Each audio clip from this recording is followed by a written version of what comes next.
Bien ça, et vous? Informaticien. Oh, nice, les gars. Nice. Est-ce que vous allez comme créer des compagnies, etc.? Mais c'est vrai que dans le fond, premièrement, c'est pas ça, dans le fond l'objectif, mais sinon, c'est quand même travaillable. ouais. Vous êtes famille, enfants? Oui. Combien d'enfants? Moi j'en ai 3. Moi j'en ai 4. Regarde, vous êtes bénis, je dis. Vous ne savez pas, mais vous êtes bénis. Je dis, aujourd'hui, là, Dieu l'a déclaré. Vous êtes passé, vous m'avez vu. Vous êtes un gars bizarre, vous avez quand même parlé, etc. Vous avez une famille, des enfants. Vous avez un bon cœur, les gars. Est-ce que tu sais que Dieu t'aime donc? Ah, mais oui. Est-ce que je sais Jésus vous t'aime? Je vais faire ça ici. Vous êtes des évangélistes? En quelque sorte? Non, nous sommes des évangélistes. Ouais, quand même. Nous sommes des évangélistes. Ben, nous sommes prédicateurs de la parole, évangélistes si tu veux, comme tu veux, tous les surnoms on le prend. Non, c'est ça. Non, en fait, comme tu vois, tu es assis là, tu es en train de relaxer. La vraie relaxation, c'est Jésus. Ben oui, 100%. C'est Jésus. C'est pour ça, c'est juste comme on rajoute, tu comprends, tout l'environnement qui vient avec. C'est ça, oui. Il y a nous, il y a des belles personnes qui passent, qui relaxent, qui voient des belles choses. Et tu t'appelais comment? Jonathan. Ouais, comme avec David. Ouais. Jonathan.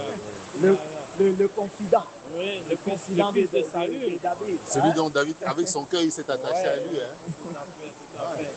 J'ai un peu suivi avec le concept. Ouais. Quand tu donnes un nom, souvent ça par rapport à bien sûr, ça a un lien, tu vois. Ça a un lien avec l'écriture. Donc ça veut dire que tu es un confident du Seigneur. Oui. Parle-moi de ta relation. Ma relation, elle est magnifique. Sincèrement, je suis en paix, l'amour. Il y a beaucoup de choses qui viennent dans la vie, ça n'a pas toujours rapport à toi. Tu comprends, mais ça a rapport à toi, mais dans le sens que ça ne demande pas toujours de réaction. Et là, j'apprends à accepter, donner la grâce, la compassion, me pardonner. Je suis en communion parfaite avec Dieu à chaque jour, à chaque jour. Et même ici, mon carnet, j'ai toutes les choses que je lis, je connais mes versets que je retourne à chaque fois que j'ai des moments de détresse. Et c'est exactement ça que ça amène. Ça amène que je rencontre des gens comme vous, et que dans ma tête, j'ai des bonnes réflexions. Et vous, de votre côté? Ben, pour moi, c'est parfait. Donc, je vais te dire, le Seigneur, déjà, il aime tout le monde. Mais je vais un peu utiliser un langage un peu protectionniste, il m'aime davantage. C'est bien de voir les choses comme ça. Donc, voilà, donc c'est ça. Mais dans ma relation, j'essaye de savoir, de connaître ce que le Seigneur pense de moi et j'essaye de marcher comme il veut, tu vois. Ils connaissent ce pourquoi ils ont été sur la terre, tu comprends? Alors, le plus grand objectif pour moi de l'homme sur la terre, c'est de savoir pourquoi Dieu l'a envoyé sur la terre. Parce que tu peux être sur la terre, tiens-toi tranquille, pour accomplir, déjà, tout le monde accomplit la volonté de Dieu. Maintenant, dans cette volonté, il y a deux parts. Celle de la lumière et celle des ténèbres. Tu comprends? Donc, chaque homme doit prédéfiniment savoir ce pourquoi, quelle est sa mission sur la terre. Est-ce que tu sais pourquoi Dieu t'a créé? Moi, je n'ai pas ce peu d'esprit. C'est la seule chose qu'on a. Parce qu'après ça, tout change. Ça, c'est quelque chose que j'ai appris cette semaine. La seule chose qui est sûre, c'est que tout change. Un jour, ça va bien, un jour, ça va moins bien, ça, c'est sûr. Mais qu'est-ce qui reste là? Le rocher des âges. Le rocher des âges. Exactement. C'est ta source, c'est qui tu es, où tu t'en vas, c'est ta mission, de connaître, mais connaître tes ténèbres, connaître ta lumière, créer un équilibre. Ça va loin. Moi, je suis chrétien, mais je suis comme un peu agnostique. Tu comprends? Ça veut dire que j'étudie en théologie à l'université Laval. Tu disais la théologie. Oui. C'est ça, c'est comme un bon mélange. Bon, juste une question dans ce contexte-là. Est-ce que tu penses que Dieu, c'est quelqu'un qu'on étudie comme ça? Je pense que c'est quelqu'un qu'on vit. Mais c'est comme toi et moi. Tu comprends? Moi, je suis chrétien, mais je suis comme un peu agnostique. Tu comprends? Ça veut dire que j'étudie en théologie à l'université Laval. Mais c'est ça, c'est comme un bon mélange. Bon, c'est quelqu'un qu'on vit. Mais c'est comme toi et moi. Tu comprends? Je suis chrétien, mais je suis comme un peu agnostique. Tu comprends? admettons, on va avoir une rencontre. Si je sais que je vais te rencontrer et que j'ai une secrétaire, un exemple, de dire, OK, donne-moi le profil de cette personne. Comme ça, je peux étudier de tes expériences, de qui tu es, de combien dans le métier, etc., ou bien de tes tribulations. Comme ça, quand je te parle, je comprends mieux. Et en même temps, je peux, par tes expériences, apprendre. Oui. Comme ça, quand on se rencontre, j'ai une idée globale. Genre, j'ai pas d'expérience sur notre relation. J'ai déjà une idée globale de pourquoi tu as fait ça, pourquoi tu penses comme ça, et comment moi je dois agir, et je peux agir pour le bien de notre relation. Oui, ça je suis d'accord. Mais dans le cadre de Dieu lui-même, si tu prends ce même contexte-là, tu vois, ça veut dire que Dieu, il faut le rencontrer.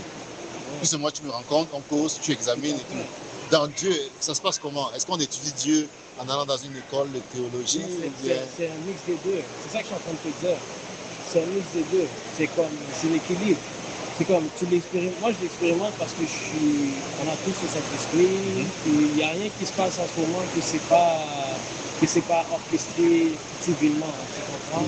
Fait qu'en tout temps, il y a cette relation. Maintenant, moi, pour pouvoir aller chercher les bienfaits de cette relation, je l'étudie comme ça, je sais mieux comment le comprendre et comment agir pour bénéficier de ma relation avec Dieu. Ouais. Parce que souvent, il y en a qui vont à l'église, c'est ça qui l'étudient, qui ne l'étudient pas, mais en dedans d'eux, il n'y a pas certaine connaissance nécessaire pour qu'ils puissent optimiser leur relation, optimiser leur vie, optimiser leur bien-être. Ouais.